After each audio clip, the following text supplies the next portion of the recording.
The starry skies are made up of star constellations, whereby we distinguish the Milky Way and zodiac belt. In spiritual science, these are called the fixed stars, part of a sphere that lies higher than the planets part of our solar system. The starry skies are made up of star constellations, whereby we distinguish the Milky Way and zodiac belt. In spiritual science, these are called the fixed stars, part of a sphere that lies higher than the planets part of our solar system. A fixed star sends life forces to planets surrounding it, which are communities to different spiritual beings at various stages of development. Every star we see in the sky is a gate of entry for the astral, an expression of the love with which the astral cosmos works upon the etheric cosmos. Thus, in the starry heavens we perceive, also in star clusters and nebula, we behold an expression of the soul life of a cosmic astral world. Gazing into cosmic space today, we see the light shining steadfastly and harmoniously from the stars. In reality, however, the spirits of wisdom reveal themselves through the light which as ancient religions was conceived of the garment of cosmic wisdom. It was at first celebrated as the unity of the primeval wisdom, then as the duality of light and darkness, and finally as the Trinity, the illuminated human being, the teacher and mediator, Mithras. But mankind could be blessed by this cosmic harmony only when consciousness of it arose from the human heart itself. The external light, the light that is born out there in the universe, must today be born also in the human heart. When then is ancient Stargate, and how were they used by the ancients? A Stargate is supposedly a device that permits nearly instantaneous travel between two planets or other bodies inside a stable wormhole established with a second Stargate. Some say this technology was their attempt to reconnect with earlier gods and goddesses of their history, higher beings and other worlds or dimensions, and that they were trying to bring back a certain type of lifestyle or a way of living that they valued over their current chaotic conditions. Others believe that the function of the Stargate itself is to ascend to some other location or world. Joining us, Egyptologist, Hieroglyphics Expert, and Tour Guide Mohamed Ibrahim explains in detail about his findings and interpretations of Stargates in ancient Egypt, from understanding the meaning and importance of Stargates, as well as presenting a number of Stargate portal locations in modern-day Egypt. Join us live. Welcome everyone to Andromeda 7, your celestial gateway and your channel for community support, help, friendship, love, knowledge, and being of value to others. Welcome back. If you're new to the channel, it's good to have you with us. And you know what tonight is. It's Friday night and it's time to feed your mind and grow your heart. Tonight's topic, Stargates, Ascension, Teleportation, Guide of Egypt, Part 3. This is going to be a fascinating discussion. I'm really looking forward to this. I will send it over to you, Teresa, and you can introduce our wonderful guest tonight and a very eclectic panel, I would say. Yeah, it's my pleasure to introduce everybody, for real. And I'm extremely excited about this too. I used to watch all the Stargate TV shows and movies, and I've been fascinated with the subject for a very long time. And then I was like realizing there might be some reality to this that I wasn't aware of. So as time has gone on, I have found it's a high possibility. And Lori can share what she knows about that later. But we've both received some of our own guide on that. I got a download on it. Mm-hmm. Yeah. Yep. Well, welcome back, Mohamed Ibrahim. He's our hieroglyphics expert. He's a tour guide, and he's our bridge between mainstream Egyptology and the esoteric archaeological community, explaining ancient technologies and alternative history. And he has learned a lot. He's been doing a lot of independent study as well as teaming up with others. And so he can speak both sides of the equation here, both the traditional research side of it and academic side of it, as well as the more esoteric and alternative technologies. And so that's why it's wonderful to have him. If you haven't seen our previous shows, go to our playlist.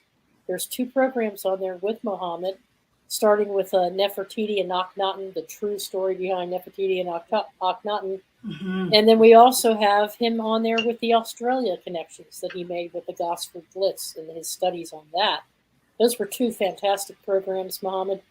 We wanted to have you back on sooner, but we got caught up in everything that was going on, and plus your own projects going on in Egypt. And we've waited for a long time to bring him back on to discuss Stargates and what he has discovered there. So we're really looking forward to it, Mohamed. Thank you for coming back and spending time with us. Thank you. Mm-hmm. And tonight we have a brand new person that we're bringing through the gateway. Brand new to some of you, but not to a lot of you. His name is Robert Bauer, a.k.a. the Professor. He professes himself, and it's true, to be fortunate and blessed, as his journey has been eclectic, from health and wellness and global technology to sound and music, philosophy, science, and more. He states in his profile that his diverse yet connected fields of curiosity and imagination have led to experiences, learning, skills, and talents being individually and collectively profound. These have had and continue to expand his view of our world and reality. We are greatly pleased to have him here with us tonight. Some of you might recognize him from his appearances with Rocky Stucci and Scotty Roberts on previous programs, and his own podcast that he hosted for a couple of years. And now he's working on his website with his own philosophy, Informatica, which he'll be coming on at the end of the month to talk to us about. So tonight we're introducing him, and he's a fan of Tesla. And he's done a lot of thinking about this and has a lot of good questions to ask. And so thank you for joining our panel and coming through the gateway, Professor. It's my honor and privilege, and I'm looking forward to a fascinating discussion and exploration of that which is and that which isn't, according to the mainstream, right? And to the academic institutions, because the one thing, one of the last shows I did on the Nexus was called The Knowledge Apocalypse. And I used the word apocalypse in the sense of the original meaning, which is the unveiling. And I truly believe that we are in a phase of evolution, energetic evolution, where the reality of reality is being unveiled, and it's unfolding before our eyes. And I think there's been a number of statements about, everything. I think Lloyd Pye was one of them who said everything that you've been told is BS and is not true. And I believe that we are finding that out in spades. And to you, Mohamed, it's a great pleasure to meet you and to understand and learn about your research. And as I've said for many years, we are one turn of the spade from finding out the truth. And I'm extremely excited and looking forward to this discussion. So thank you for having me, everyone. Wonderful. And of course, tonight we have with us our Queen of Courts, Karen Kasparov. Welcome back, Karen. She's in British Columbia, Canada, and we have from Germany, Dalibor Suchi, Sun Rabbit. Hey, Dalibor. What's up? Everything Pleasure to be Egypt. He is everything Egypt. Yep. And both of these gentlemen will be featured, and Mohamed already is on our website, and we'll be adding a profile section for Professor Bauer as well. So we'll get everybody up and running on the website soon. Karen's working on the uploads to that, and the updates for Mohamed's section. Yeah. Now, if you look behind me, Mohamed has his own tour called Stargates of Egypt amongst his other tour packages. And so he takes his students on different tours of these locations. And so he has uncovered a lot of information. He's appeared with Cliff Dunning, right? And your other friend, what's your friend's name? I can't pronounce it. Ricksecker? Michael Ricksecker? Is that right? Mike Ricksecker. Yeah.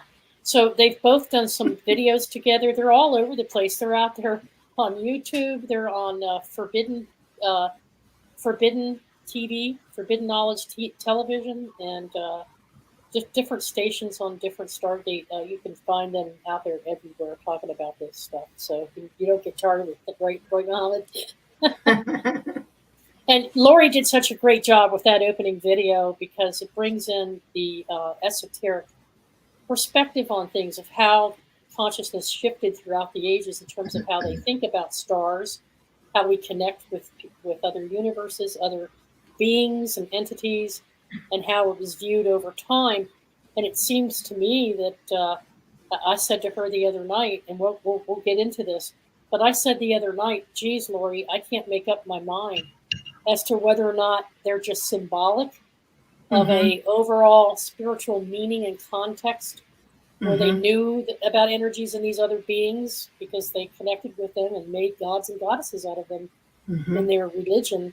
But also if it's just a new age overlay of current modern conscious thought using sci-fi references and technology and creating a reality for people that might not actually be real, depending on the observer and who's experiencing it. So that's what I want to try. That's why it's kind of fun to dig into it, because I'll tell you, the more you look at some of the what little bit of evidence we do have in these various temple locations, it starts looking more and more like it might have actually been a powered mechanism of some type to help boost them, to help project them out into other locations. Lori, what was your download on that you received?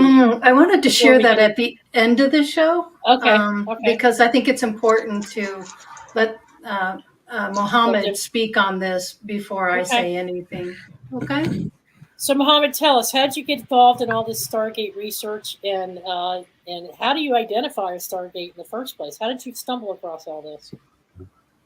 Okay, you have said two important things. Okay, when you say Mohamed Hieroglyphic Expert, this is a huge title, by the way. Okay, we can say I can read hieroglyphics in a good way, but to be called the expert, no one can be called the expert in hieroglyphics. It is very, very huge language, and one of my very crazy opinions that all our languages in ancient times and modern days are all part of the ancient Egyptian language. And I can show you hundreds of Arabic words are the same in ancient Egyptian. And tens of English words are also in ancient Egyptian. And some German, some Italian, some French. Okay. Wow. The hieroglyphic also, or the Egyptian language, is multi-levels. You can understand one level for a long time, but when you become kind of a very good in that level, then you will understand level number 2, deeper meaning, and then level 3, maybe till level 20. Okay. So I was lucky to study ancient Egyptian language, and I am Arab tongue in the same time, because the closest language to ancient Egyptian is Arabic language. Okay, so when you say Saba in English, you don't understand what does it mean. And in any other language except Arabic, when you say Saba in Arabic, maybe the Arabs don't recognize exactly what does it mean, but it is not weird on their ears. They think they heard it before. Okay, so that is the fact number 1. I can read hieroglyphics in a good way. Number 2, I studied as an academic, hard facts, but I was lucky to study with the last generation of professors who can tell you the evidence and their interpretation. But the modern scholars now, they tell you the story. They don't show you the evidence. They don't tell you what they found. they tell you their story or the interpretation right away. So you don't have anything to measure or to do analysis. Okay. So after long time doing tours, I'm doing tours now for 22 years. So I think around 2015, I started to pay attention to the writings because when you deal with certain group of people, either clients or researcher or even friends, when they have their certain point of view, you will be following their point of view with your choice or without. Okay, even if you try to like change direction, the mainstream will take you this way or that way. Okay. So 2013, my clients started to change when I started to get more involved about ancient technology, ancient wisdom, ancient secrets. The topic Stargates was not part of the story yet. Okay, but because the type of questions changed and the type of the people changed, so my eyes also changed. I started to see better and to look to the bigger screen. And the moment they give us the option to take photos, because so many locations it was forbidden to take photos inside, especially the museums. Okay. So by looking behind the camera, from behind the camera, you can find some small details, which is in front of my eyes all the time, but because it was part of a big wall, so I didn't see it. But when I started to focus with the lens of the camera, I started to see the word Stargate. And if you open all the dictionaries, it says gate only. Okay, and I had a debate one day with a person, I don't want to mention his name. He is supposed to be our team, but he didn't accept the idea that this must be explained to Stargate. And he told me all the dictionaries are saying it is gate. So I told him, okay, you can see it yourself. This word, the first three letters, okay, I'll bring it up. them together, it reads star. And the symbol to the left side looks like a door or a gate, only it reads gate. So one word reads gate, one word reads star. So when we put them together, it simply reads Stargate. Okay. All right, let me just pull that up for you. Yes. And by the way, this was my first Stargate observation at City First Temple in Abydos. That was the first one I realized. Okay. So can you see it okay down here? Yes, very good. Yes. So when we see from the left side, letter 1, 2, 3, and by the way, the letter 1 and letter 3 are the way to read it. Okay. So it's the picture in the middle. We can read it star, and can be enough by itself. But the Egyptian language is a strange mix between pictures and letters. Okay. Right. So that is letter S, and number 3 is letter B. To make sure to make a stress when you read it Saba. Okay, not Zaba or not Zapa. No. So they wanted to tell you must read it this way. So they showed us the consonant letters. Okay. And that's a long story, how we can read ancient Egyptian language. And you find this in different locations throughout Egypt in different temples, do you not? Exactly. Not in all of them, but... My first time to see it, it was Abydos Temple only. Teresa? And then... Oh, sorry. Can you put that picture back up again? I just wanted to ask Mohamed something about the actual picture with it, I noticed. Kind of. Okay. Just to keep to maybe talk about it later. You don't have to right now, but because I notice it in a lot of pictures and in the importance, but they're holding of the blue lily, you know, the flower within. And so I just want to make a note of that it's the picture, and they're holding the importance of the blue lily in conjunction with the Stargate and the symbols they're holding. If you can talk about that at some point, because I noticed it on a lot of reliefs that we just saw earlier, the blue lilies in a lot of them, and inhaling them in the inhalation process, and something to do with the Stargates. So I just wanted to make note of that so you can talk about it. You know what, Karen? I've never made that connection before. Yeah, That's I just interesting. did. And the only reason I did, Mohammed, is my recent trip to Egypt and being introduced to the blue lily and the inhalation process and looking at all these. And we just today looked at them all, and I just noticed it. It's on all of, like, a lot of these reliefs. So there's something to do with that. If you can comment, I just made that association of correlation myself. It is not only associated, it is part of the story. The Blue Lotus is part of the story. Without the Blue Lotus, the ancient Egyptian didn't have any ability to achieve anything. And Teresa, put back the picture. I want to also make sure that people understand something important.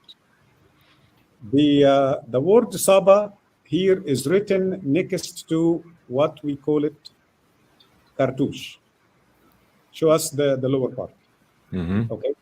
This oval shape is called cartouche, which means we call it Shen in Egyptian language. The ancient Egyptian language, we call it Shen.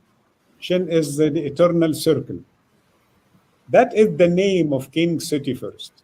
So as if they say Saba, Seti, and then the millions of years. That the name of his temple. Okay.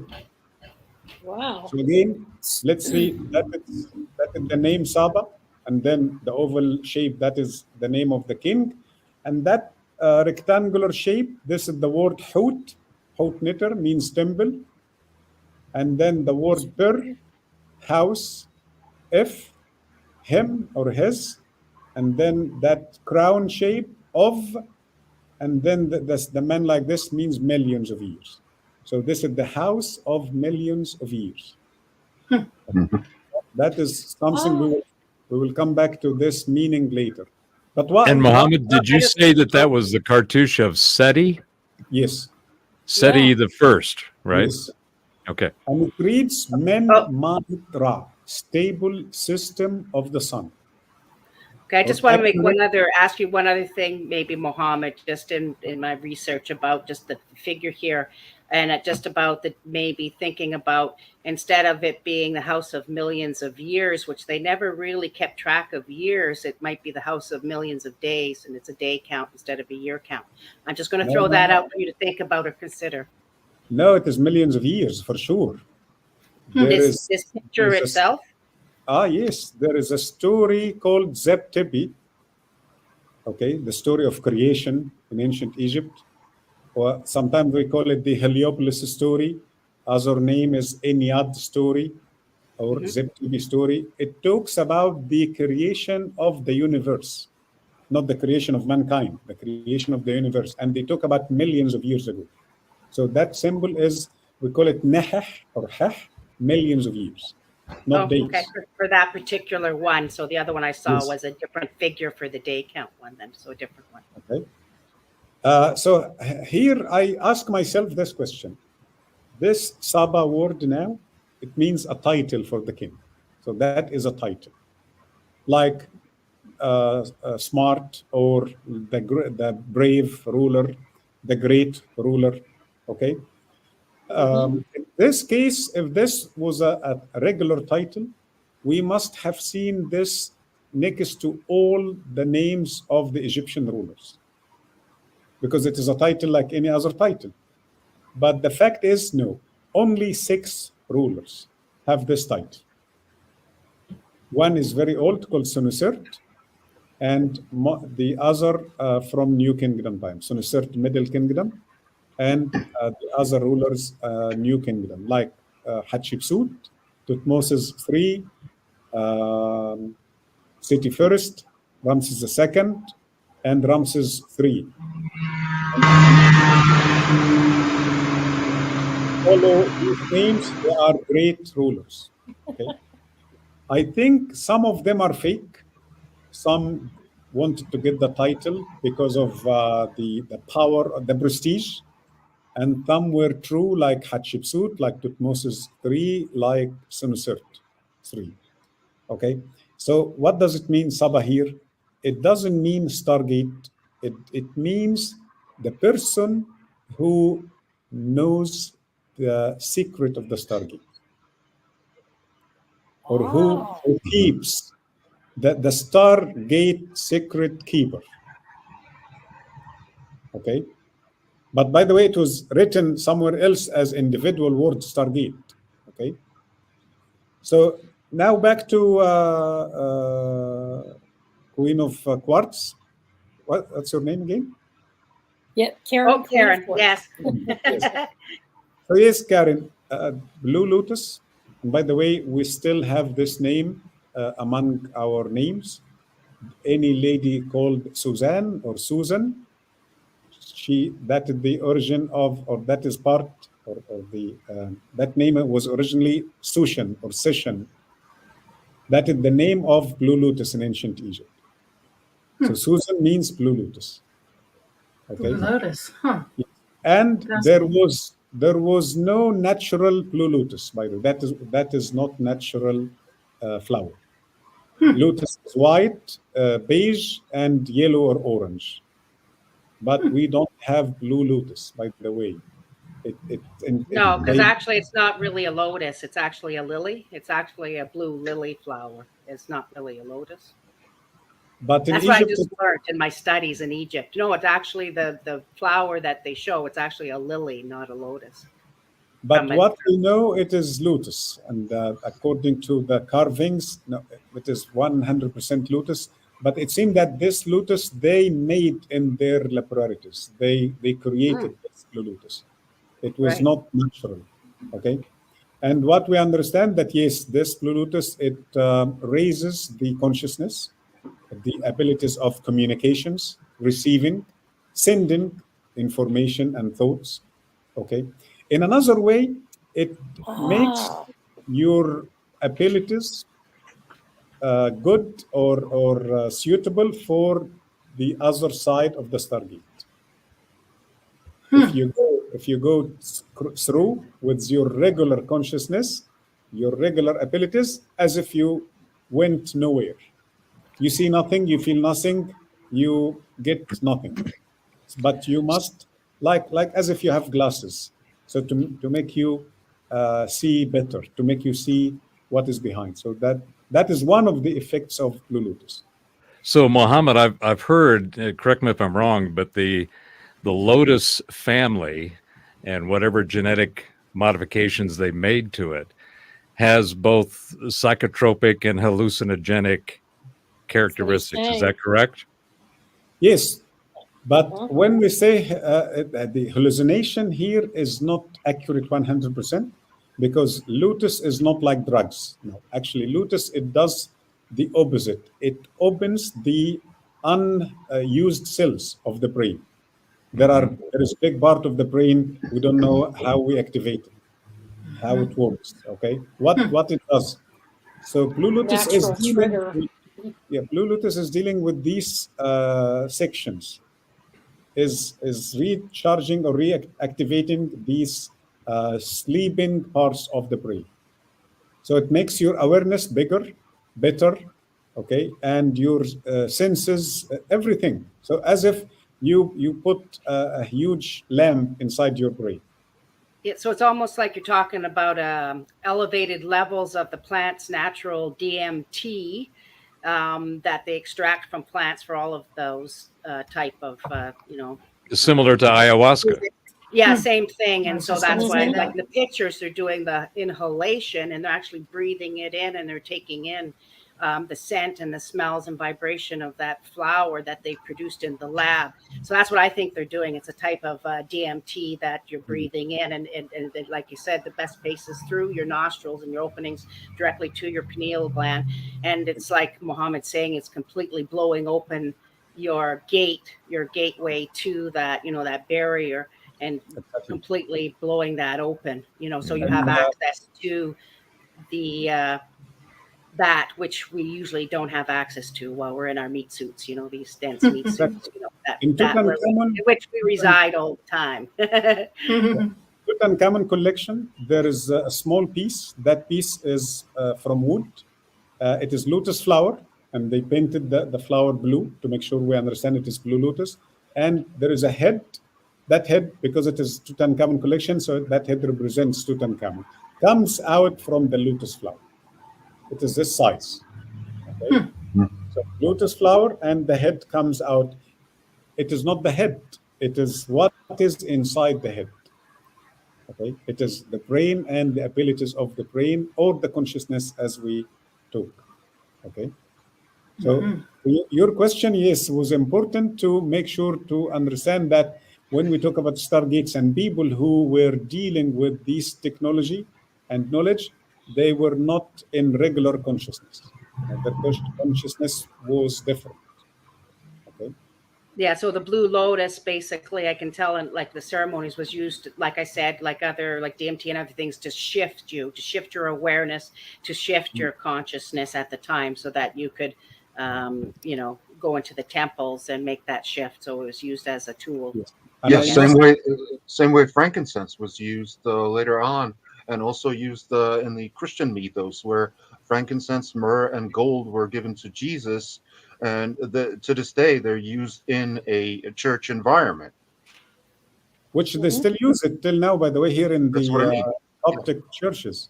Yes, and I must add something important, that Blue Lotus does this great effect, but it must be accompanied, or they must have a combination of Blue Lotus and papyrus also.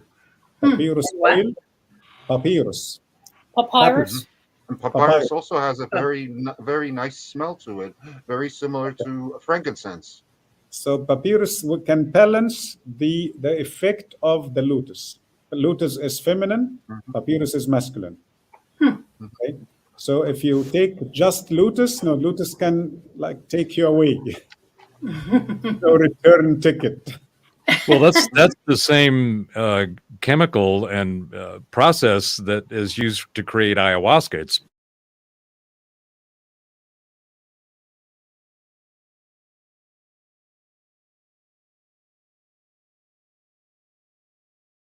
so there's a very strong alchemical tradition, I think, in these stories and in the use of these. And one question I have for you is, Mohammed, do you think that the lotus and the use of that in the Egyptian culture has any correlation or connection to the use of the lotus in the ancient Hindu and Jain belief systems of India? Look, maybe I'm not very educated about the Indian mythology, but what I know from some visitors, okay, and what I know about the identity of lotus, it must have been used not only in India, it's everywhere. Yes. Any nation or any group of scientists or people who are trying to get access to higher level of knowledge, but before knowledge, they must have, as I say, this kind of preparation. They put their mind abilities in better level. So or let's say not better, in the right frequency, as if it takes, so they can receive. Yes. Because there are millions of frequencies are crossing around us, but we don't receive any because our brain is tuned on a certain frequency. So you have to dial it in. Yeah, exactly. Dial your consciousness in to that is I think one of the most important things that a lot of the ancient and sacred knowledge, sacred geometry, supergeometry, the Eleusinian mysteries from the ancient Greeks, and even Pythagoras and Plato and all of these had this knowledge about the alchemical existence of the frequencies of our reality. And that was when they say, you know, you listen to the biblical scriptures and how they describe that, you know, plants were given to us as medicine and as food. And you find this in literally every culture around the world throughout time and place. that there is this tradition of having an awareness and knowledge of this. And I think that that's what you're talking about, Mohammed. What they've done with the Blue Lotus is that alchemical knowledge being given and experienced by those that had that knowledge and were given that privilege, if you will, to experience and go through these portals of consciousness, which I think is kind of what these stargates really are. Would that make sense to you? Yeah, exactly. Because as I said, by activating the Stargate and going through, if you are not ready, if you are not well prepared, you did nothing. Like you cross, you come back, you see nothing, you experience nothing, you feel nothing.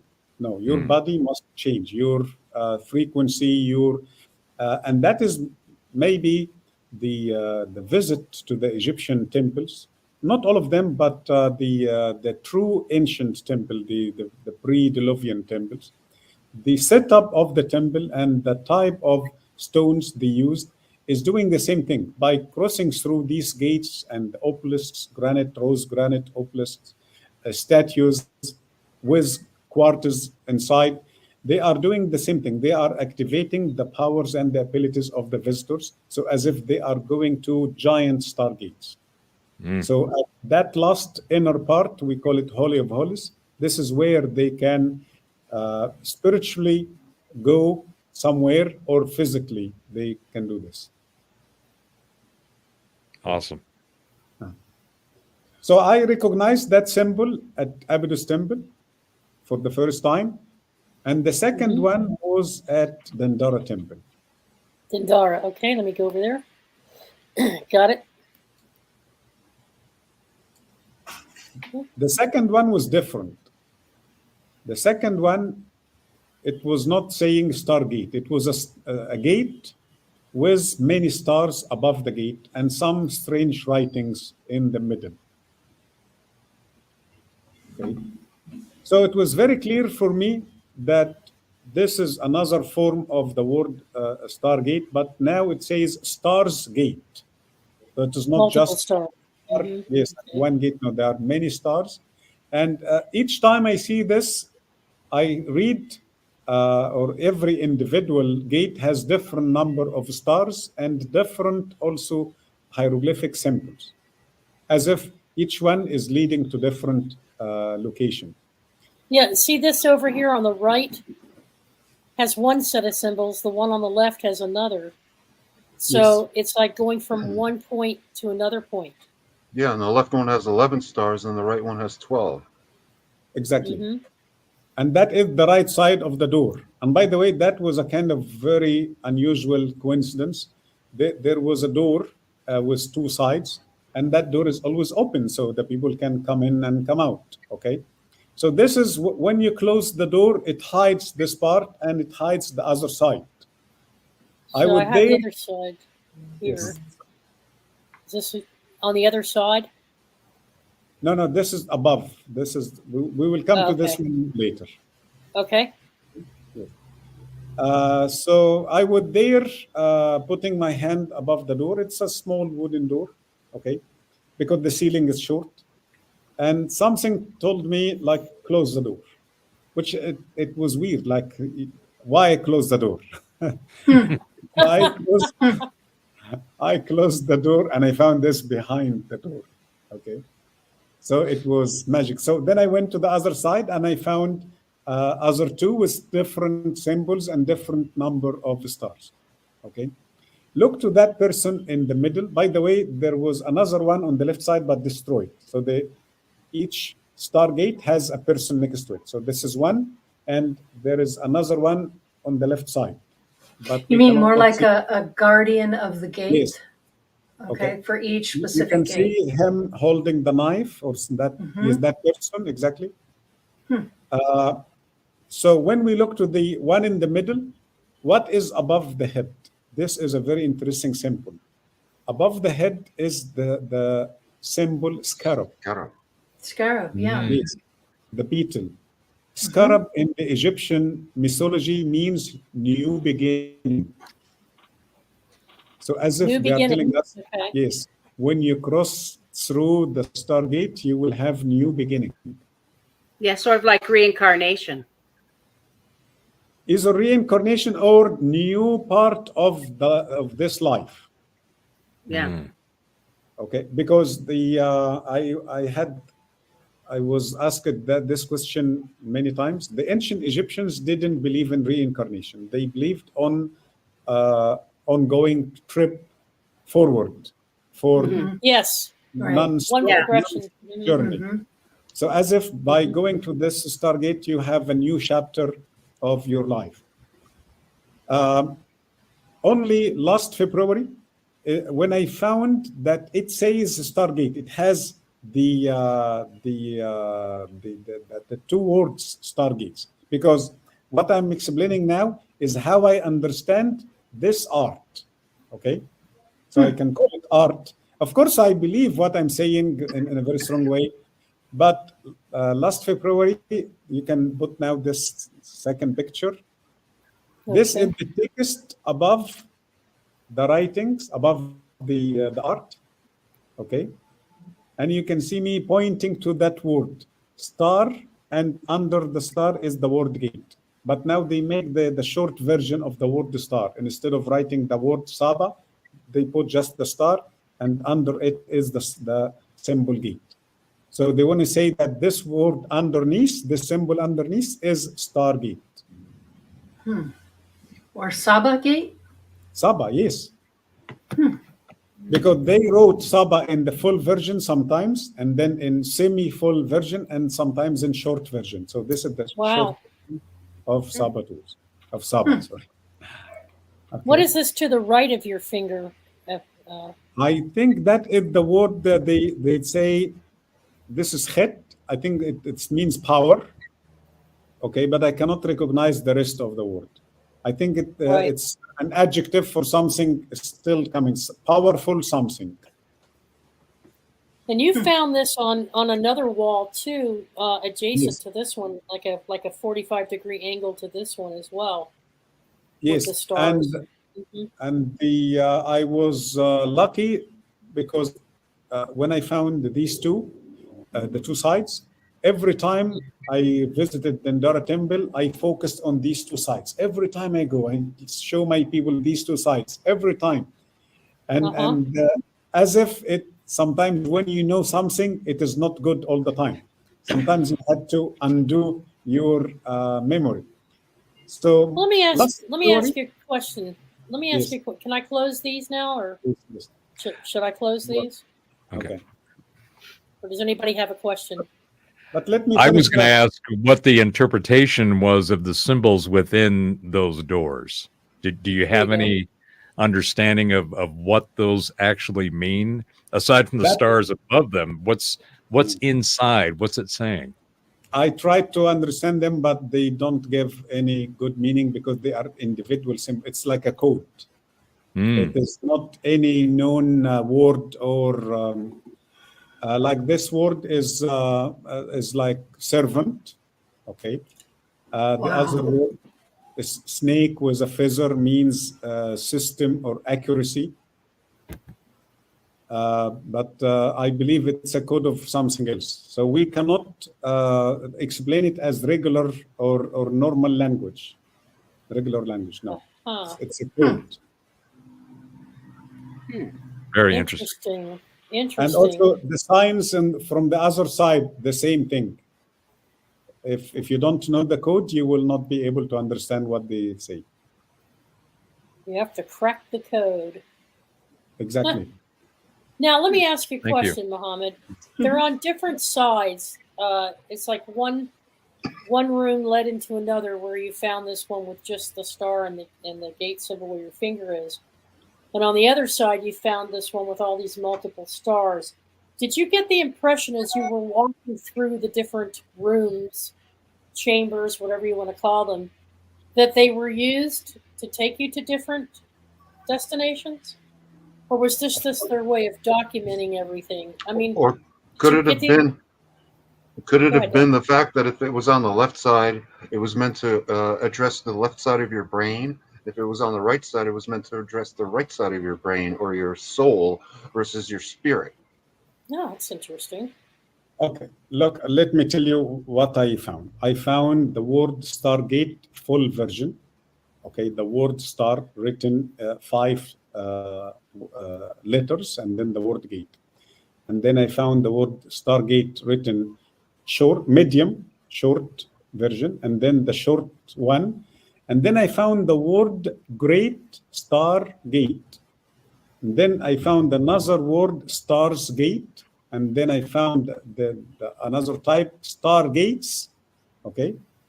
And the last one I found, it doesn't say Stargate, but it is 7 gates inside each other. A huge carving, like a life-size door, 7 gates behind each other, and the last seven gates, like the 7 seals. Like That's what I just thought of when you said that, because there's very significant is the 7 seals, and you have the 7 seals that become opening with the coming reset and the apocalypse. They're all tied together with the Phoenix events and Egypt and everything. So it's interesting that that's 7 gates as well. We have the 7 chakras and the 7 visible planets.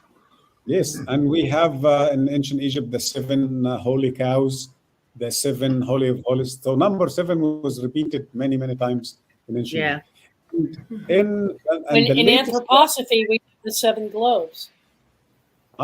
Yes, 7 keys of life also. Right. 7 keys of leading life. to the 8th sphere, right? Right. Yes. Return. The return. And so that one, the 7 doors, as if you cross through this way, okay? But then I found 7 smaller gates above each other, going to the top. And the ceiling is high. The ceiling is about 5 meters high. So you can see the first one, and then the second, the third, number 7. Okay. So for me, all of these are stargates leading to different locations or different dimensions or different times. Or different levels of consciousness. Maybe, yes. Initiation, going through the gate to this phase of your journey.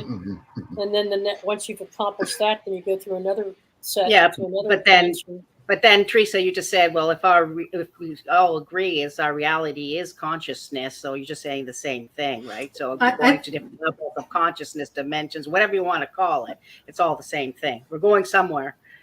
And Go ahead. That area, zawyet-el-aryan, that the disappeared pyramid, and we still have only the foundation, the underground foundation. Yeah, why you want me to bring that up? Yes. Okay, I call it Area 51, the Egyptian Area 51. Yeah. That's cool. Yes. Because of a good reason. Okay. If you show other photos, I tell you why I call it Area 51. Another one. The other one. No. Next. Okay, hang on. No, next. No, from the top, from the middle. Oops, one from the middle. This one? No. I didn't show the picture yet. I didn't see it yet. Oh, okay. I'll keep going. Hang on. Yes. Bear with me. There's this one. No. I think you go to number 7. I think number 7. Number 7? Yes. Yes, it is number 7. That's the diagram. Okay. Yes. Okay. You can see the writings? In the middle? This? Yes.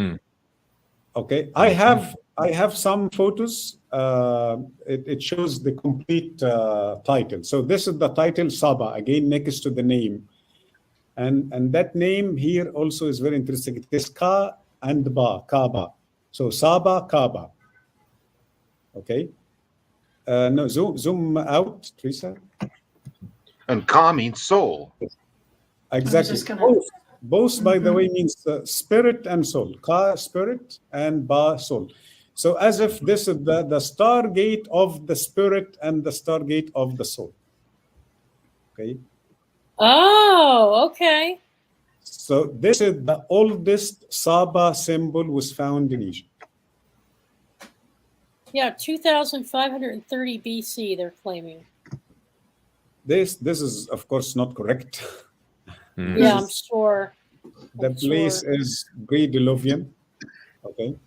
And by the way, all the work and the documentation of Alessandro Berzanti, the Italian excavator, disappeared. All his work and documents about the place disappeared. We have very few left, and which were copied by some other. That is Alessandro Berzanti on the right side. Okay. Mm-hmm. So, unfortunately, there is no access to this place anymore. We don't have any modern research or analysis or anything about this place. What part of the Giza is this from the Giza area? This is between Giza and Saqqara. And Saqqara. About 5 kilometers south of the Great Pyramid. Yes, in the midway between Giza and Saqqara. So he dug up this whole chamber in here. This and is it's all huge pink box. granite. Yeah. Pink granite, right? Exactly. Well, it's not just the fact that he dug it up and found pink granite, but he decided, like, okay, let me look beneath this. So he started removing some of the base stones and found another base of equally as great granite, pink granite blocks.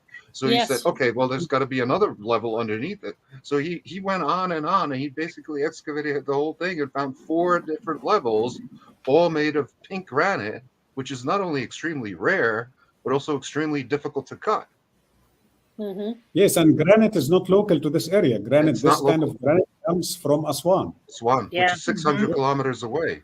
Far away. And this pyramid, if we agree with the date, which is a big mistake, that date is the beginning of the Egyptian civilization. So this is dynasty 1 or maximum dynasty 2. So they are trying to tell us that they had the ability to do this. That is not correct. So this is a very good example or evidence for the pre-Diluvian civilization in Egypt. So that is a pre-Diluvian project, but maybe was unfinished, but I don't agree with this. Or the second opinion, which my opinion, that one day there was a decent pyramid, but because of that disaster, 10,500 BC, the solar disaster, and maybe later the cataclysm destroyed the building, and the locals through ages quarried away all the blocks of the pyramid. Okay. Ah, that could be. What gets me about this whole thing is that it's not a sarcophagus, it's a tub. It's a pink granite tub that was at one time filled with some type of liquid that singed the walls of the tub and turned it black on the inside.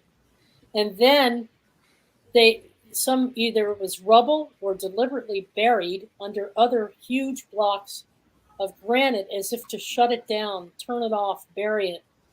And one of the theories is that if you want to rend a Stargate inoperable, you bury it so that it doesn't give off any kind of radioactive material or radioactive chemicals into the environment.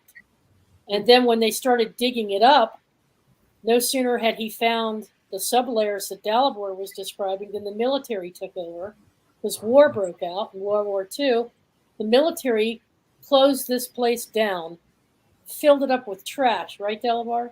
Mm-hmm. They've buried it with trash, and they've buried it again, and it's still a military base to this day, and nobody can get in and do any more excavation or research.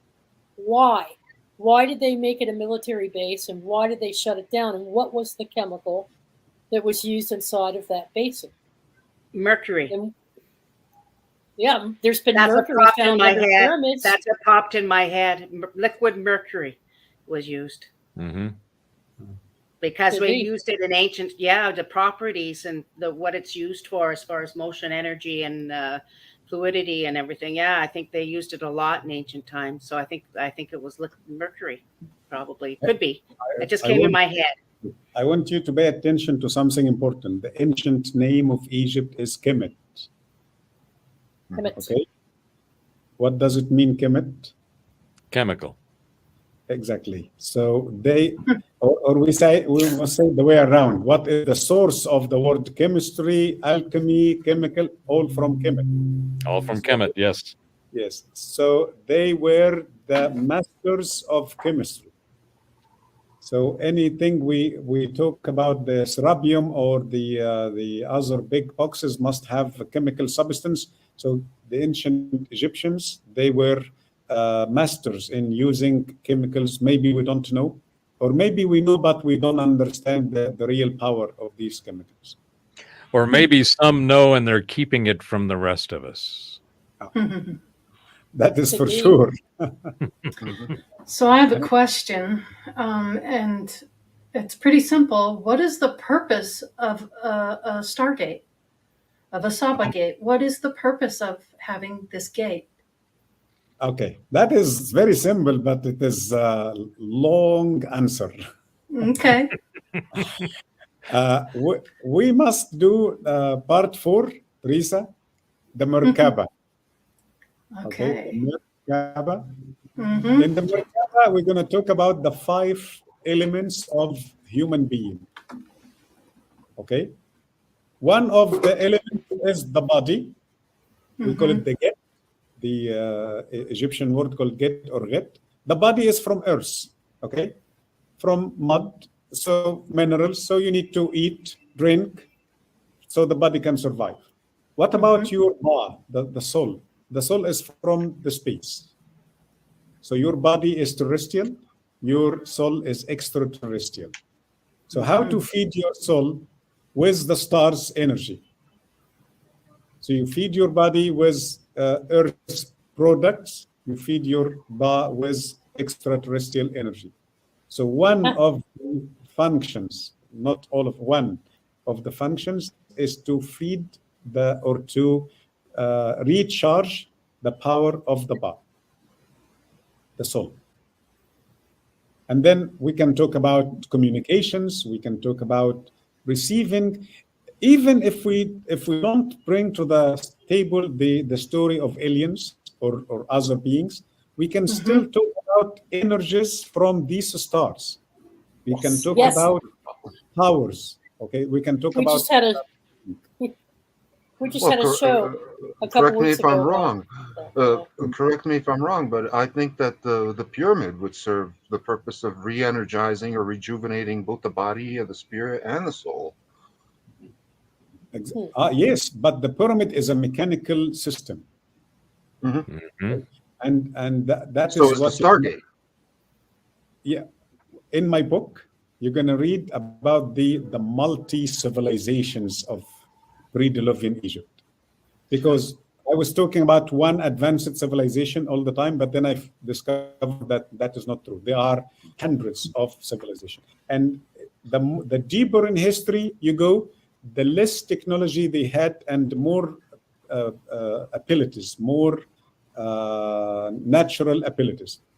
But by the time near 80,000 BC, they understood that their abilities are going, or it will be weaker. So they created mechanical systems to help them to do this. So some of the ideas, like the Stargate ideas, are older than the pyramids. And I'm not saying that the pyramids are 4,000 or 7,000. No, I'm saying that the pyramids are 80,000. So some of these ideas are older than 80,000 BC. Now, I have a question for you, Mohammed. In your research on hieroglyphs, have you ever come across a hieroglyph that looks like a spiral? Yes. What kind of spiral? There are many, by the way, not just. Either not just concentric rings, but like a one line going in a spiral. Doesn't matter which way. And if so, what is the meaning of that symbol? Look, the interesting thing that this symbol, we have it as later. When I say later, I'm talking about dynastic. Okay, not later. because now I talk about prehistoric Egypt and and dynastic. So we found 7,000 BC, some jars 7,000 BC with the spiral. It looks like the Fibonacci, but it's not getting wide like the Fibonacci. It's still at the same level. Okay. Yeah. On thousands of pottery jars, thousands of them have these spirals. So that is a symbol. That is art. That is not language. Okay. And then when it changed to be language, it became less number of lines. So it became like 1, 2, 3. Became just 3. And we read it as in wa, or we read it like with, or more, or like when I say Muhammad with Delabour, okay, together with, and I understand. Sometimes and, okay, like this, okay. Well, which makes sense also a little bit, because it means it's a sequence. Something is behind something, or something after something, or something with something else. Okay, that's but interesting. I think that we must dig deeper at that part, the pre-dynastic part. Exactly. The reason why I asked about the spiral symbols is because at around that same time, around 30,000 years ago, that symbol starts appearing all over Europe. And it's part of the so-called Vinci symbols, where that's featured prominently either in conjunction with other symbols, which means it's part of a language, and independently. And the reason why I'm asking that in relation to Stargates is because of modern research in Soviet Russia on modern Stargates, where they've duplicated that effect, where they've been able to do bilocation, remote viewing, and time travel using a device called a Kozyrev mirror, which is essentially a spiral of metal. Okay, now if you look at it from the top, that metal spiral, it looks exactly like one of those spirals, and it usually has 2 or 3 or a little bit more than 3 or 3.14 turns to it. So I was, I'd like to know if there's any relation between that and like the Stargate symbolism that you discovered. In other words, you're looking for the wormhole effect, the twisting? Yes. The wormhole of time twisting back on it. So, okay. Well, and Kozyrev at some point would love to get into his discussion about his work, because I think that man dialed in just like Tesla. But please go ahead. Kozyrev, I haven't heard anybody else mention Kozyrev before. Thank you. No problem. I had the client 2 years ago called Dr. Arthur Cushman. He made great observation. I was showing them the pre-dynastic pottery, and I was showing them the spirals. And I was saying, I always ask questions as if I am learning. So I'm not just teaching them. I ask them questions as if they know the answer. Sometimes they know, by the way. Sometimes they have some good answers for me. So Dr. Arthur Cushman told me something interesting. Told me, Mohammed, if you look to the symbol and try to see it as 3D, and then try to make it move, then you will understand what it is. So I see it as Teresa just said. It's like a wormhole, or like this is what, in my opinion, my imagination, when the Stargate is active, so this is the shape of the Stargate from inside. This is when you go through. You also mentioned the fact that it's used as the preposition with. Well, in modern usage, we use it as the preposition at, because it looks very similar to the at symbol. Very interesting. I'll like to mention something just because it's kind of all in the same wheelhouse here about that spiraling symbol, actually. And if you get really good at astral projecting and get used to using your energetic double to go to those places that you're talking about going to. But it's a common thing that whenever I astral project, it's always in that corkscrew pattern to get out of here. And when I, go to the other side. So when I'm in my dream state and I'm my energetic body, I find when I'm doing that, when I'm bilocating elsewhere, within our realities and going to different places, it's always in that spiraling. That's how I get out. I'm always spiraling. Well, in that's a not the forceful only. pattern out. It's just something that happens to me in my dream state automatically when I astral project. That's definitely related to that. But I should also point I out just that asked the spiral symbol has its counterpart in the swastika, which goes back to the ancient Hindu civilization, except that it's reversed, and they used it as the symbol of the sun, and it was also a positive symbol. What the Nazis did is they reversed it, so it's going the other way around. So it's spiraling backwards or counterclockwise, whereas the Hindu spiral or swastika is spiraling clockwise. Now, since you brought up the fact that it does have meaning in Egyptian, in the Egyptian context, and you see it like both reversed and counterclockwise, is there any difference? Have you noticed any differences between when it appears on the right-hand side if it's reversed, and when it appears on the right-hand side it's counterclockwise, or vice versa? Or if To there's be a honest difference? with you, I didn't pay attention to this, but what I can tell you that sometimes I can see it as one big design in the middle. Sometimes there are many but smaller, so they can be like four or more than four in one jar. And the interesting thing I realized that I know in some caves in France, I think Spain, they had hands printing, right? Yes. I found one in Egypt on one of these jars is a hand and a spiral in the middle. Interesting. Interesting. So, So that do would, you that directly correlates with some of the ancient cultures in North America, and Graham Hancock covers this in his one of his books on America Before. And that symbol, the hand symbol with the spiral in it, is to essentially a Stargate or to the Ascension to the other side. And in relation to that, part of what you were saying, Karen, on your experience and travels, there's I think Kozyrev talks about this, Tesla talks about this, but there's essentially the right-hand rule. And the right-hand rule of the way energy spirals and the way it naturally exists. And if you haven't seen Symbols of an Alien Sky by David Talbot from the Electric Universe, Thunderbolts, you will see all of this that you're talking about, Mohammed and Delabor and Karen. That symbology is a consistent pattern throughout all cultures that we have currently found and deciphered and tried to gain any kind of understanding of. So there is a cosmic energy component to this symbology that is incredibly important, very symbolic, but it's like, they say a painting is worth 1,000 words. Well, the symbol is worth 1,000 paintings.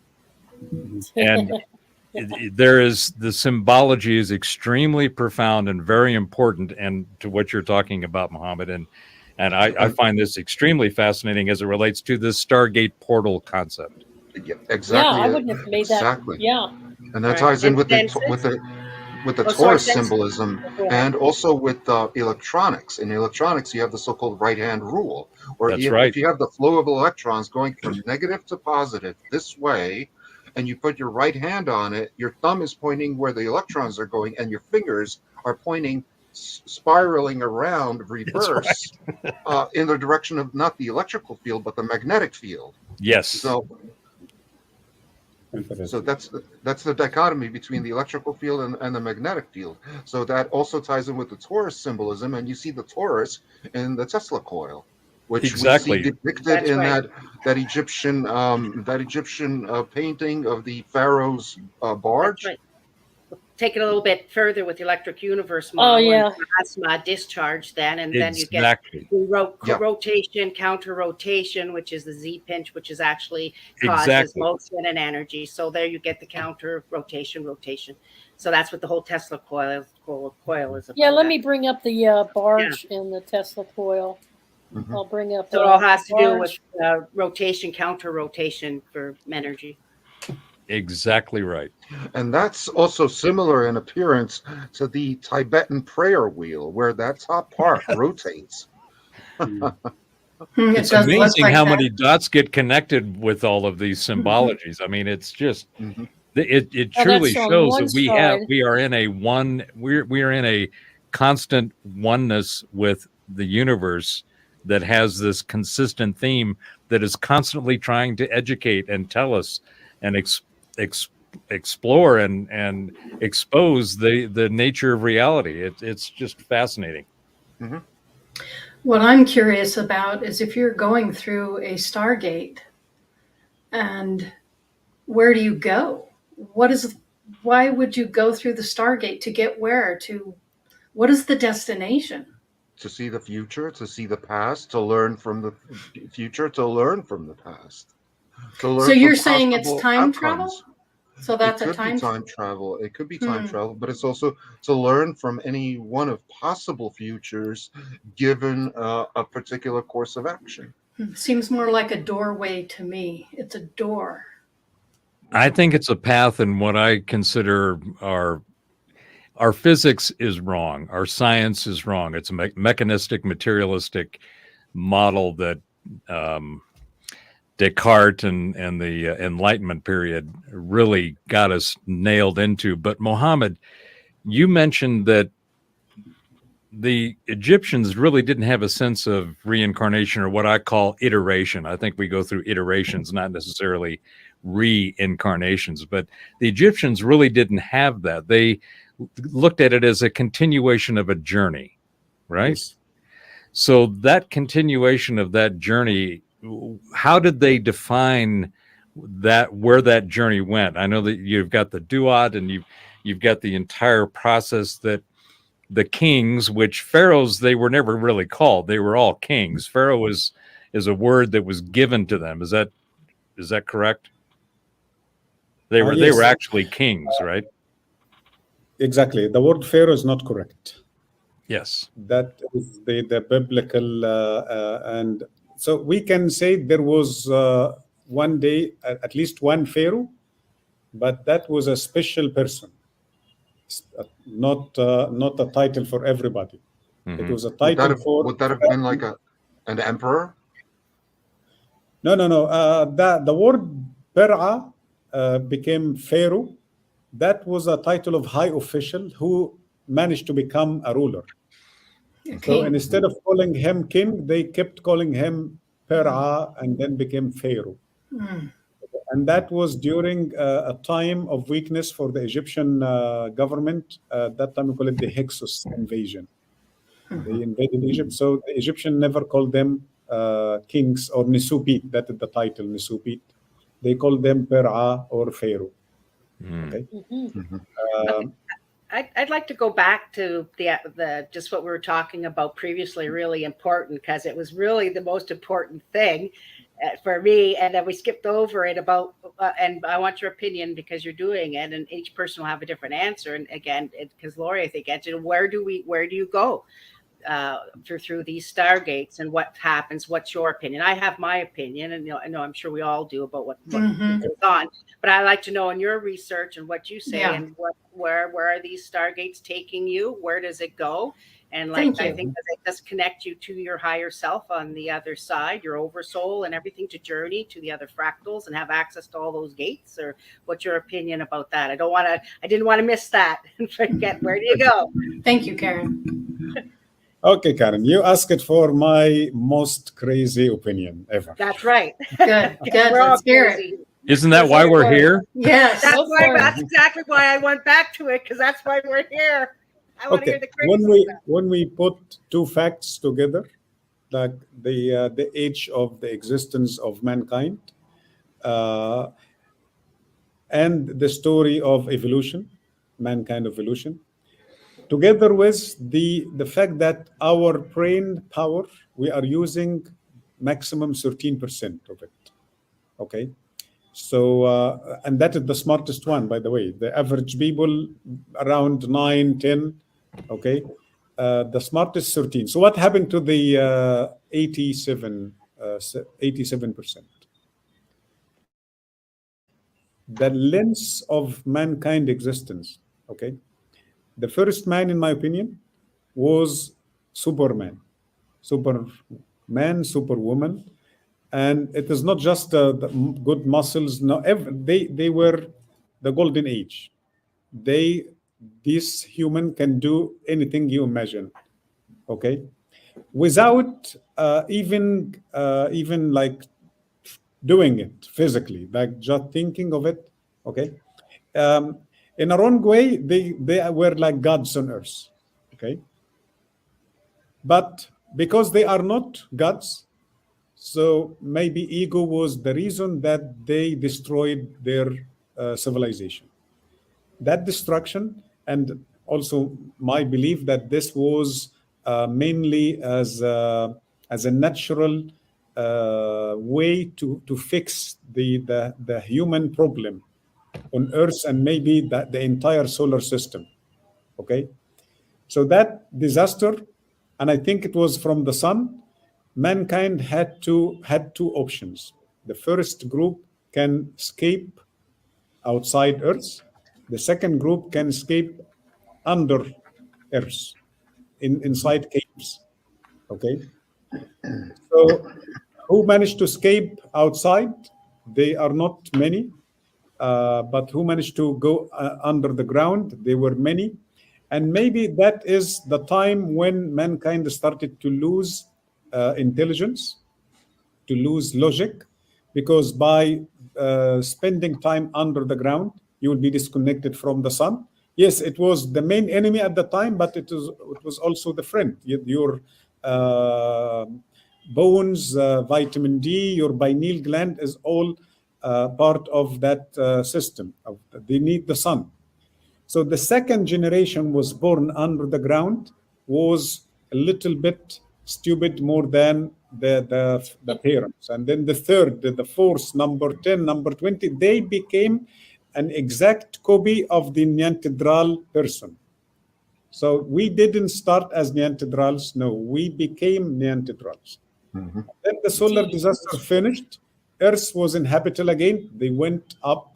They started to receive the sun, the rays of the sun. Their pineal glands activated.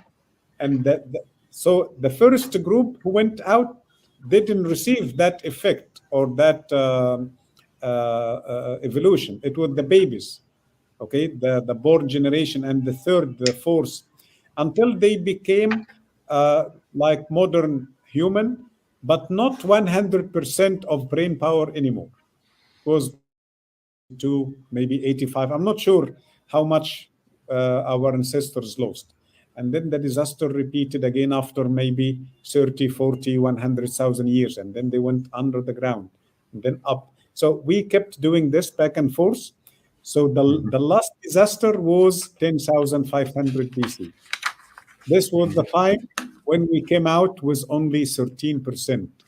So what is happening that, remember the first disaster? Some people escaped out. So those are our visitors, in my opinion, our relatives. They come to check us. They come to see us. They come to know what we are doing.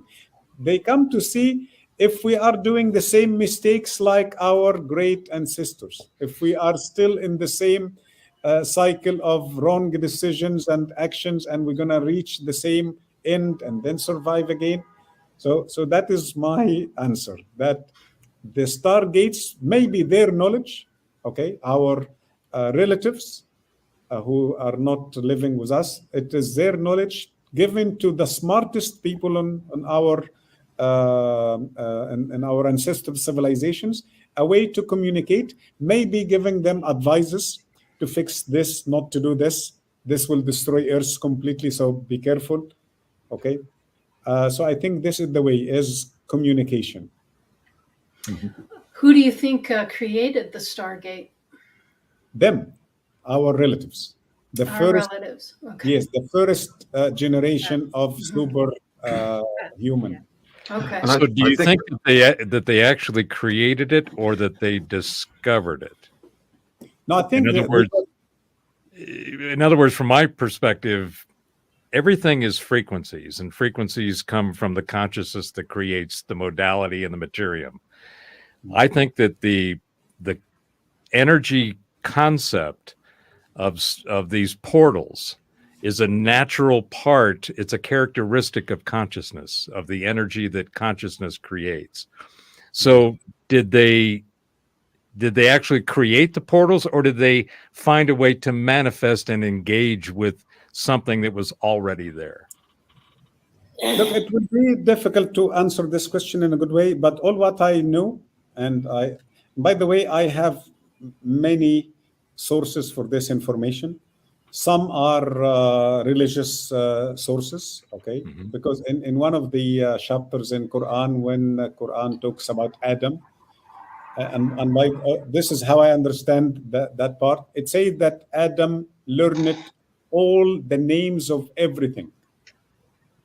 And that word everything, it is not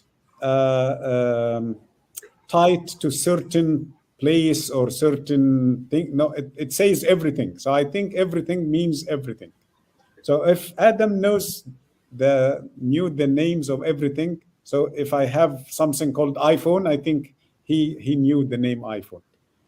Okay. So my point that they had super knowledge.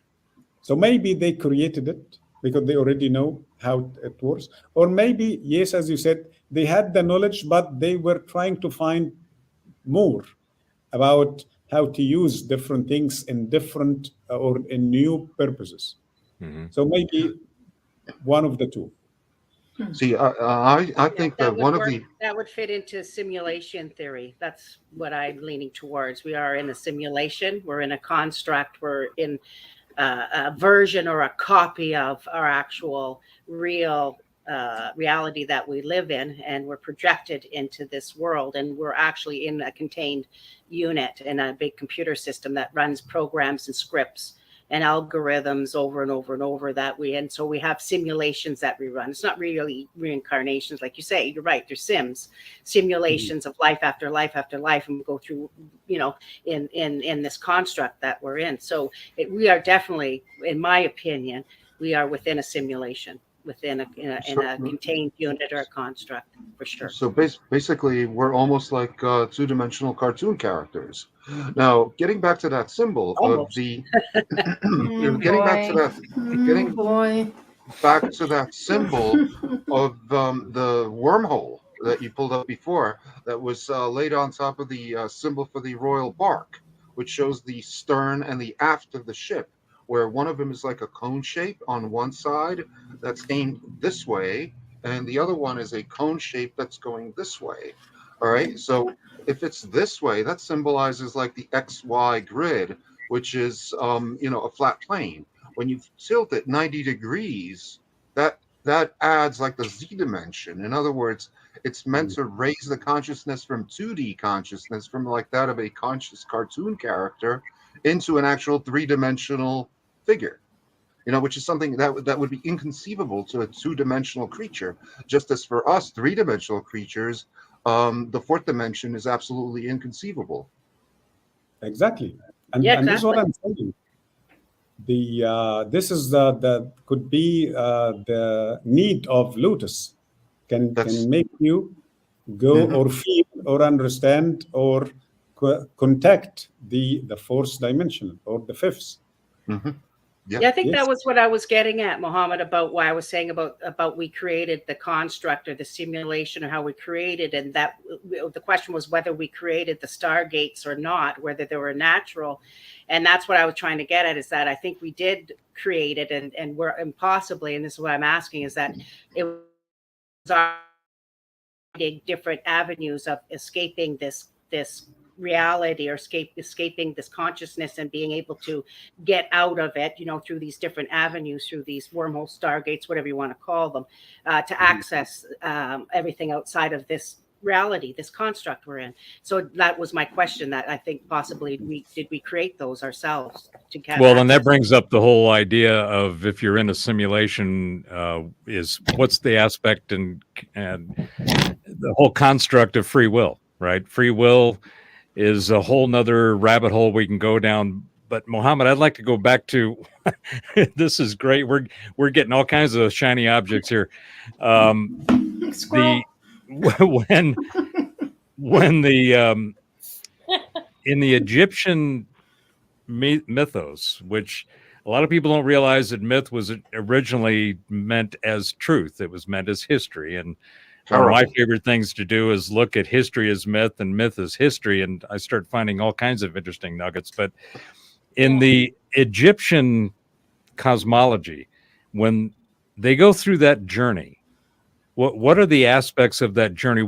Is there a destination even in that journey, or is it just a continuum of existence and through the cosmos and consciousness?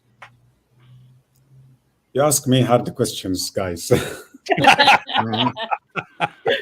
You know that about us, though.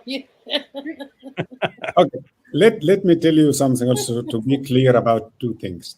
There are the basics of my stories are always because I couldn't get rid of my academic brain. Okay, so I always try to find hard data.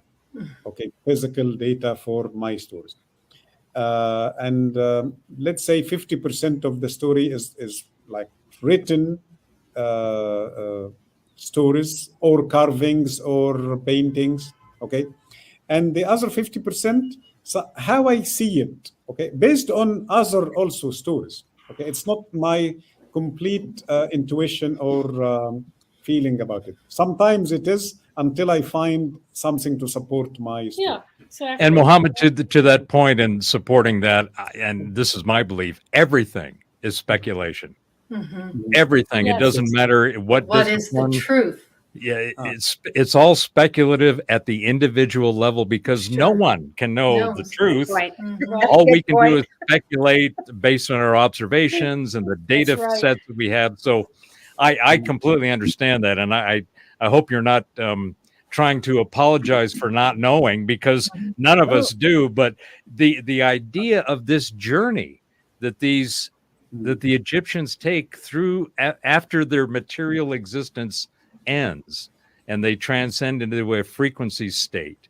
But what did they say? Were they going somewhere? Was there more tests and things to learn along this journey? Why was it so important to preserve the physical body as well? Yeah, what was that all about? Okay. Let's not mix between dynastic Egypt and prehistoric Egypt. Different consciousness. Excellent. Dynastic Egypt was like they were, of course, great civilization, but they were using the prehistoric civilization as base for their thing. So that's why if we depend on the dynastic Egypt, we will get confused. We will reach nothing. It will take us to religious beliefs, and so everything changed to religion, and scientists became priests. Science became magic, like this. Yep. Okay. Yep. So I'm trying to go deeper than dynastic Egypt. Awesome. When you read the Egyptian stories about the afterlife, and that word is not also very accurate, because we call it afterlife. It can be another life, not necessarily die. And I agree. Yeah, the ancient Egyptians are talking about, and now this is the biggest mistake we do when we translate that story. They talk about that's the second, or the destination is paradise for good people or hell for bad people. Okay.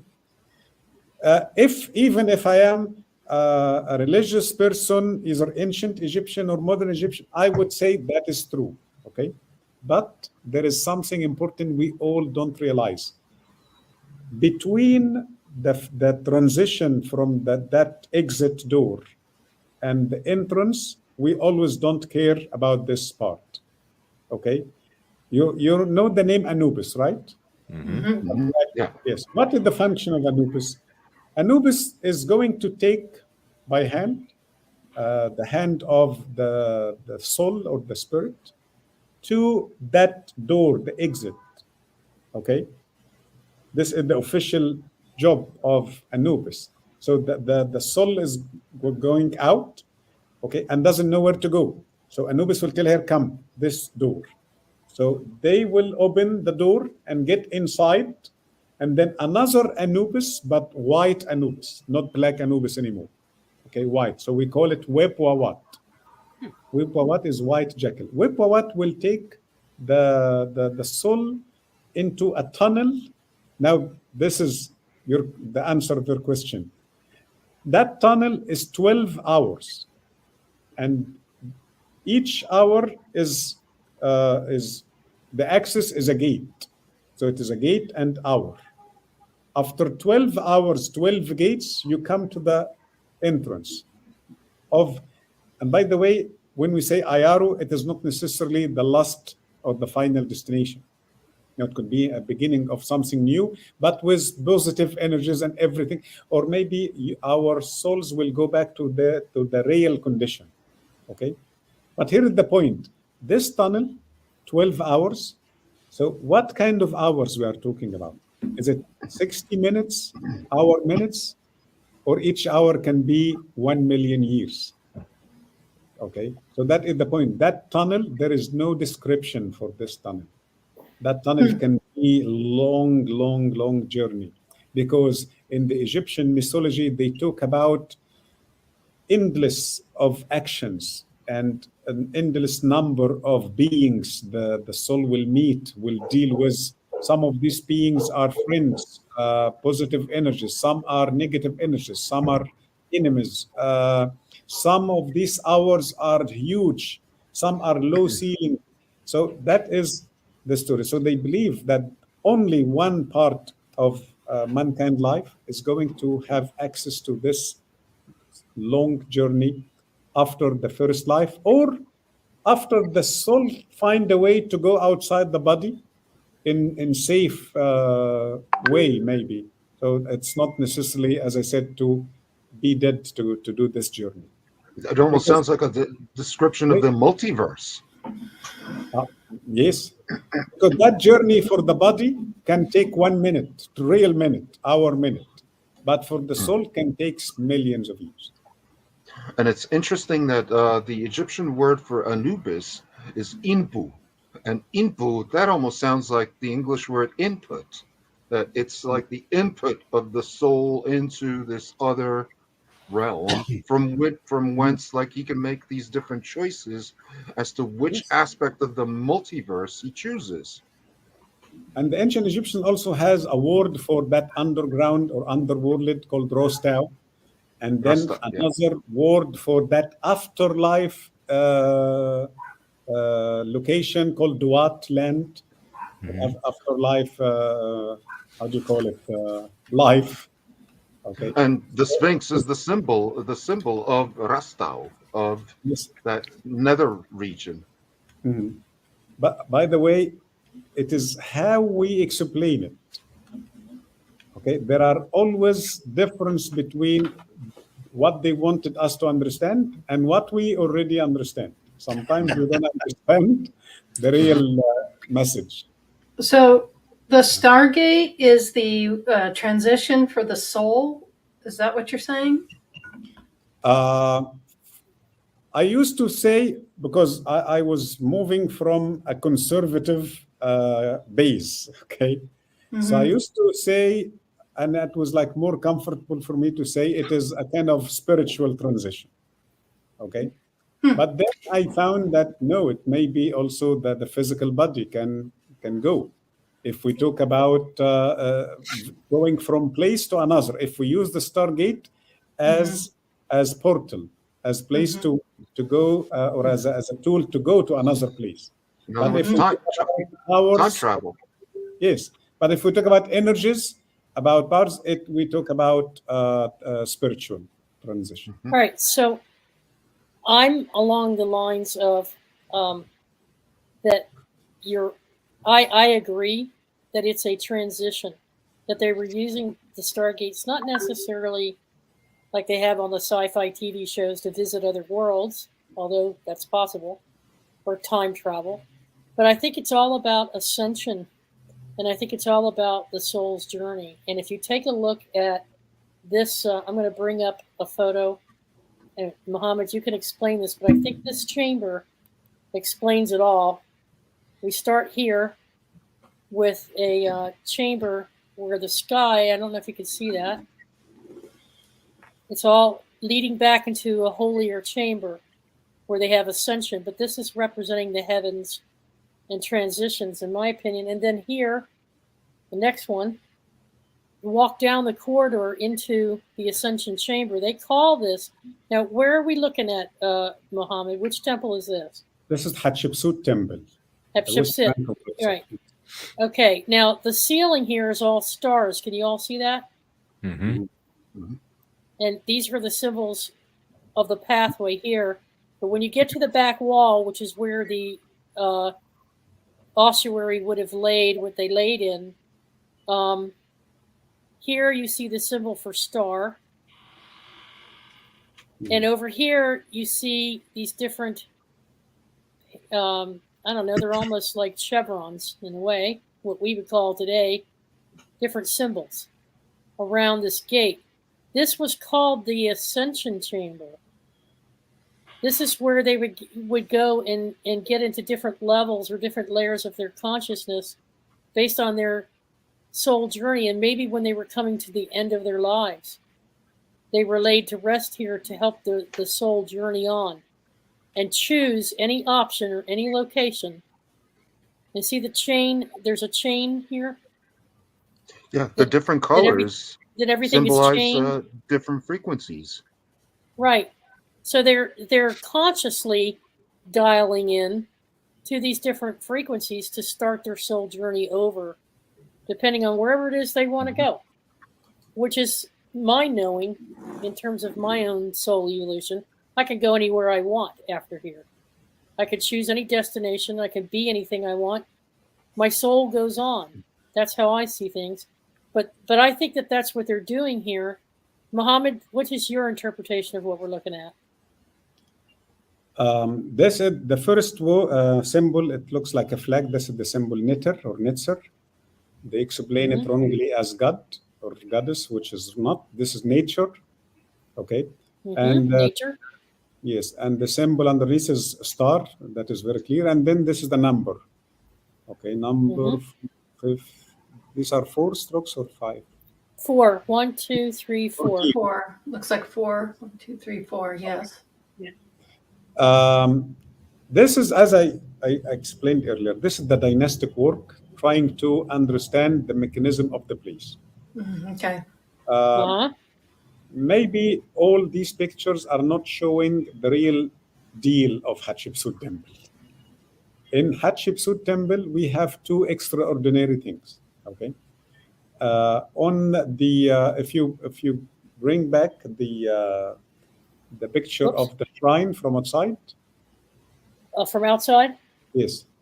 Okay. So you want to see the whole shrine, or you want to see the doorway going? Okay. Let's talk about this. Okay. This temple is unique. Okay. It was built as a copy from the temple on the left side, which is completely ruins, but we can understand the shape of that temple on the left side. So as if they are telling us, by going through, you will go up. So if we talk about ascension, this is the best example for this idea. We are ascending from a low level. We are going up around 25 meters high. Okay. And then we reach a central room going under the mountain. So that room, we're going to see it soon. It is actually under the mountain. Okay. No, bring back the first one. Yes, this one is under the mountain itself. It is not part of the construction anymore. Okay. And this is what I'm talking about. They deal with nature. They try to use the natural energies, either magnetic energy or they deal with some kind of chemical substance, because this mountain is limestone. So we talk about carbonate calcium. We talk about nitrogen from the earth. So a kind of chemical reaction may happen. The external door jambs made from rose granite. And I don't call it pink granite. In Egypt, we have pink granite from Sinai. But when we say rose granite, we immediately must understand that this type of stone comes from Aswan, rose granite. Why that rose granite? That is a big question, because all the granite stones contain around 13% quartz, except rose granite contains from 20 to 60%. So you can get one piece of 60% quartz. So what is quartz is many things. Piezoelectricity can produce electricity, can receive like radios, can send like transmitters, like memory cards. So that is the one. So go back. So which one? The previous picture. Then you This just one? no. The No, one no. you just closed. Yes. Oh, the one I just closed. That was an Yeah. outside temple. That one. No, the other one. Okay, I'll find it. Hang on. Yes. These are all outside. Okay. These are In all the middle, outside. that is the darker color. This is the granite, and it contains the word Stargate. Okay, and on the right side of this open court, the another or similar door but bigger contains that fascinating title, Great Stargate. So this area we are looking at is Great Stargate. Okay. Oh, okay. That small area to the left side, going inside, this is just a Stargate. Right here? Yes, so this is just a Stargate, but the entire area is Great Stargate. According to what? According to the titles written on the door jambs. Okay? Mm-hmm. So as if the Great Stargate includes regular Stargate. Okay? And why this area is so special? Because that room, it keeps going under the mountain, and it goes to the level of 80 meters under the mountain in an angle like 31 degrees, I think. 31 or 41, I don't remember exactly. And it's supposed to meet another tunnel from Valley of the Kings. That place supposed to have supposed to be the grave of the tomb of Hatshepsut. But Hatshepsut, in my opinion, reused an ancient tunnel. So both of them supposed to meet perfect straight line. Okay, but something is missing. We don't know what happened, so they are not actually connected. They are a few meters away from each other, but they are perfectly aligned. Okay. So what is the story here? That there was some kind, and that is my own opinion, some kind of very strong devices or machines, or how do you call it? Like chemical substance. Something was down there in both sides. And those things were creating great energy. And that is the energy were used to activate the Stargate, either the regular Stargate or the Great Stargate. So it powered the Stargate then. Yes. Here's what I'm wondering, you guys, and that is maybe we've just evolved and over all this time in terms of linear human time, and maybe our state of consciousness is at a different level now than it was back then. But it seems to me that the closer they are in time to their own ancestral knowledge and understanding, why would they find it necessary to use technology or mechanical, unnatural ways to do the very things that we can do now? I can transport myself to any location I want and experience it. I do teleport. Karen does.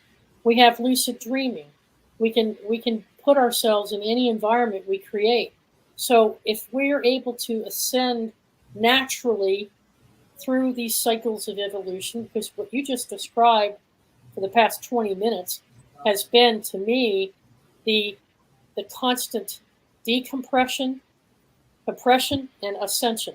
Compression, ascension, a cycle that never ends until you've reached a certain level of initiation where you can then transport your soul into another place in time. So why would they need to rely on technology? Why do we rely on technology today to do the very thing that we can do with our own skills, because we have it in our heart? We have that heart connection to the cosmos. So I think it's a misapplication of the term. I think technology is not what they had. What we call technology today is the word that we use to define these things like Arthur C. Clarke said, anything that is indescribable from a science perspective is considered magic, right? Yes, So, yes. so technology is not what they had. They had sacred Okay. knowledge. They had an Okay. understanding of the cosmos, of consciousness, of the frequencies. And those frequencies have changed, in my opinion. I think that the frequencies of the ancient civilizations, pre-dynastic Egypt, going back to the Atlantean variations and so forth, there was a different set of frequencies in the cosmos. We were in a Yes. different place.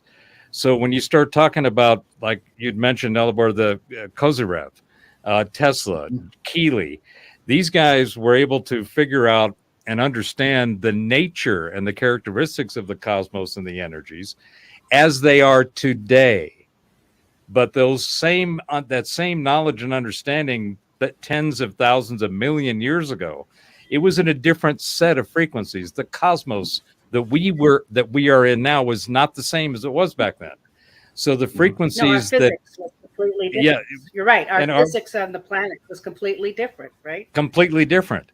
And you can look at very simple things like not only, the constructs, how did these megaliths, what was the technology as we define it today used to create that stuff? Well, it wasn't technology. It was an understanding of the cosmos, of consciousness and the frequencies. And that's what I think these stargates and portals are. They are ways in which the manifestation of mind can entertain, engage with, and transform and transmute from an alchemical perspective from what we are today to what we experience in our consciousness reality of now, which I'll just throw this little nugget out there. This whole idea of being in the now is incorrect.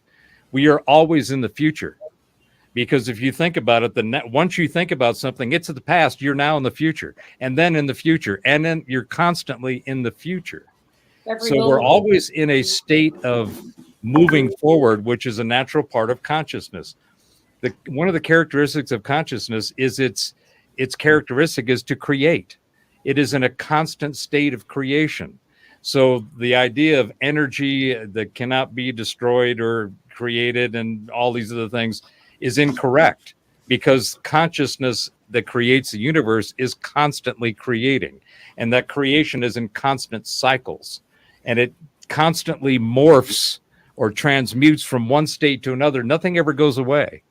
And that, to me, explains our soul. And what I think, what you've been talking about, Mohamed, and this going through these 12 hours or these 12 gates, it is just another expression and example of the way that consciousness and reality unfolds as it creates in a continuous sense.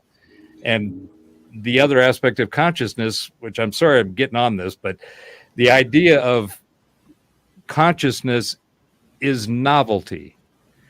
That's why it's constantly in creation. It's always looking for something new. It's not necessarily looking, it's just its nature. It's the habit of consciousness and the energy to constantly create. So I think in a lot of ways, from, this is just my interpretation, my subjective reality of what you've been describing, Mohamed, in the Egyptian mythos. There is a constant movement forward. Everything is a cycle within a cycle within a cycle. Right. And I think, the work that you've done and what you've shared today is just not only extremely fascinating and enlightening for me, but I find it very confirmational with my own perspective of reality and the universe that we inhabit. See, not only has the nature of the universe changed between those times and our times, but the nature of technology has changed as well. Like when you say the word technology today, what we mean by that is cell phones, AI. But back then, in their times, it meant the ability to move huge stones with no effort. Understanding sound and light. But at one vibration time, and frequency. but at That's one right. time it could have also meant clothing. That's also a form of technology. But one thing that you guys missed is the symbolism involved in that staircase, because the staircase at that the temple of Hatshepsut is the same as the temple at the zawyet-el-aryan, which means it's divided. It's got stairs on either side and a ramp going down the middle. Okay, what does that symbolize? The ramp symbolizes analog technology, whereas the steps symbolize digital technology, because digital technology always operates in discrete increments, zeros and ones. So it's two different approaches to basically the same problem, where they may have had a different technology to bilocate or to move their consciousness, where nowadays we use computers to do that, and airplanes, whereas back then they had something different that we still haven't discovered. Well, folks, listen, I hate to break in, but I really need to. We've been doing this for about 2 hours now. Yeah, we're at the 2-hour mark. Time sure flies. Mhm. So we wanted to do some wrap up with final thoughts here, and Lori had something she Nope, wants to share. I'm not going to share it. You're good? Nope. Okay. Thank you. So Mohammed, let's get your final thoughts on this. Stargates are real. The ancient Egyptian, the one who made this carving, made sure that we understand the right message, and I think we are doing this now. If we look to the bigger picture, we will see that they are also telling us that what is the function of the Stargate is to communicate. Ancient Egypt is hiding more than what we think we know, much more. Yeah. And it will not be fair to spend 2 hours, or no, we need like 2 million hours. Yeah, agreed. I'm in. Yeah. But Yeah. my feeling, and based on some Egyptian data, when we talk about cycles inside cycles, we are now inside a new cycle, in the beginning of a new cycle according to the Egyptian 5 cycles of the sun, the Kepler cycle, the new beginning cycle. That is the title. So we are going to learn something new every day. We are now in the cycle of light. We already finished the cycle of dark, maybe 2012, maybe 2018, around that time. So we are in a new cycle. So that's why I'm feeling very positive that we are heading to better situations and better chances. More and more is uncovered. I do too.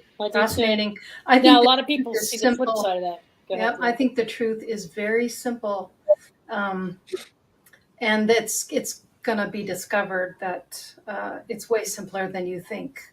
Mm-hmm. Anyway, that's my opinion. I'm sticking to that. But Dalibor, yeah, any final thoughts? Well, no, I think I pretty much said everything I wanted to say. Great. And yeah, I totally agree that we've only scratched the surface of what ancient Egypt can teach us. Yeah. And it's only a matter of time that we discover more. That is, if the current Egyptian authorities are willing to let us go down that path, because it seems like they won't, because zawyet-el-aryan is still off limits, and that offers some very tantalizing clues for modern research as well. Mm-hmm. How about you, Karen? Any final thoughts? Oh my goodness! Like you said, we can hardly scratch the surface. We could have to have several shows. Sure. Final thoughts. Oh my goodness, because it was about Stargates. You're correct, and we haven't even covered it yet. And I think they're probably, as like everything else in this world, used for multiple purposes, not just one thing. They're probably used for local movement and locality movement around our Earth, to travel locally as well as beyond. As well as we didn't talk about, how we can use it to transition and go to the Stargates and use it to go different realities ourselves. But there was also the fact that if you looked at the Die-Hole Foundation and Doug Bolt, many others who already, we went through all this, the fact that we didn't discuss that there's portions throughout history of populations that have disappeared from the planet during certain times and resets and certain catastrophic events and certain cycles of time where huge populations have vanished? And did they all at once go through certain stargates, and did they change their frequencies and energies? Or did they go underground? And did they go, where did they go? Like the Toltecs and all different cultures. So we didn't even get into that as far as being able to move individually or in groups of people to different locations through these stargates, and whether we can do that or not. So I wanted Mohamed to cover that as group things too, and what we're moving towards. Mm-hmm. Awesome. Well, I'd love to thank Mohamed Ibrahim for joining us. We greatly appreciate you and your insights and your understanding. It's very interesting to me that you've dedicated so much of your time and energy for that. So it's people like you that helps us understand the ancient wisdom and technologies and things that have happened in the past. Professor Robert Bauer, such a pleasure to have you on the show. We greatly appreciate your commentary and comments on this. Dalibor Suki, always a pleasure to have you. Queen of Courts, it's just a pleasure, a sheer pleasure. Teresa, thank you so much for connecting and putting all these people together and bringing us all into one place. It's just an absolute honor. Yeah, and want to thank everyone in chat, everyone watching. Hope you found this as fascinating as we did, and we look forward to our next show and seeing Mohamed again, and of course Robert Bauer. So on that note, thank you very much, and we'll see you next week. Have a great weekend and enjoy yourselves. Check out the links in the in the description.